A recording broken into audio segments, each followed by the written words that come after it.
Delhi car வெடிப்பு சம்பவம் தொடர்பாக உத்தரப்பிரதேச மாநிலம் கான்பூரை சேர்ந்த 9 பேரை பிடித்து போலீசார் விசாரணை மேற்கொண்டு வருகின்றனர். இது பற்றிய முக்கிய செய்தியை நாம் பார்த்து வருகிறோம்.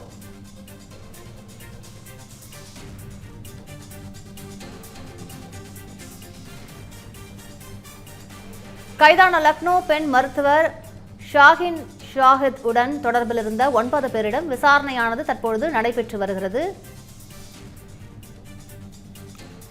கூடுதல் விவரங்களை செய்தியாளர் கவியரசன் வழங்க கேட்கலாம். கவியரசன் வணக்கம். 9 பேரிடம் எங்கு வைத்து விசாரணையானது நடைபெற்று வருகிறது, விவரங்களை பதிவு பண்ணுங்க.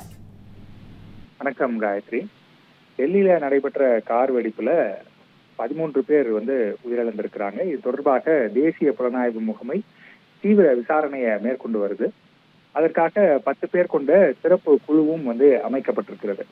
இப்ப இந்த கார் வெடிப்பை பொறுத்த வரைக்கும் ஃபரிதாபாத்ல செயல்பட்டு வரக்கூடிய அல்பலா பல்கலைக்கழகம் ஒரு முக்கியமான இடமாக பார்க்கப்படுகிறது. ஏன்னா இந்த விஷயத்துல கைது செய்யப்பட்டிருக்கக்கூடிய பெண் மருத்துவர் ஷாஹின் அங்கதான் வேலை பார்த்திருக்கிறாங்க. அது மட்டும் இல்ல, இன்னும் சிலரும் கூட அங்க வேலை பார்த்திருக்காங்க. அதனால அந்த பல்கலைக்கழகம் மிக முக்கியமான இடமாக இருக்கிறது. தற்போது அங்கதான் என்ஐஏ அதிகாரிகள் விசாரணைக்காக போயிருக்கிறாங்க. இந்த ஷகினா ஷாஹித் அங்க எவ்வளவு நாள் வேலை பார்த்திருக்காங்க, அவங்களுக்கு யார் கூட எல்லாம் நெருக்கமான தொடர்பு, இந்த மாதிரி பல்வேறு முக்கியமான கேள்விகளை அங்கிருந்தா பதில் கிடைக்க முடியும் அப்படிங்கிறதுக்காக அங்க விசாரணை மேற்கொள்ளப்பட்டிருக்கிறது.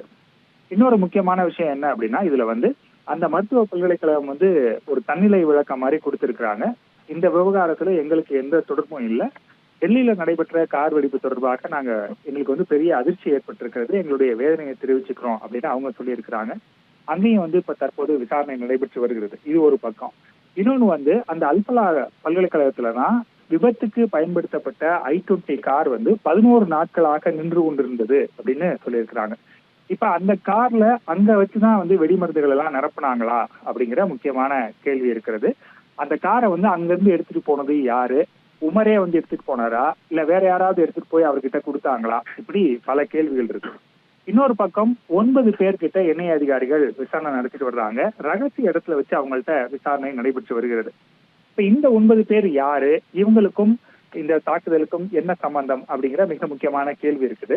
ஏற்கனவே கைதாகி இருக்கக்கூடிய மருத்துவர்கள்ட்ட அவங்களுடைய செல்போன் கான்டாக்ட்ஸ் எல்லாம் வாங்கியிருக்கிறாங்க.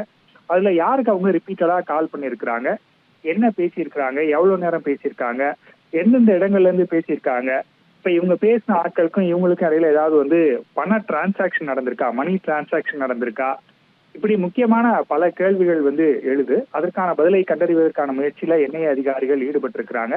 இந்த 9 பேருக்கும் இவங்களுக்கும் என்ன சம்பந்தம், இவங்களுக்கு தாக்குதல்ல நேரடியாக தொடர்பு இருக்கா, இல்ல உதவி மட்டும்தான் செஞ்சிருக்காங்களா அப்படின்னு பல கேள்விகளுக்கான விடைகள் இந்த விசாரணைக்கு பிறகு தெரிய வருவதற்கான வாய்ப்புகள் இருக்கின்றன. விவரங்களுக்கு நன்றி கவியரசன்.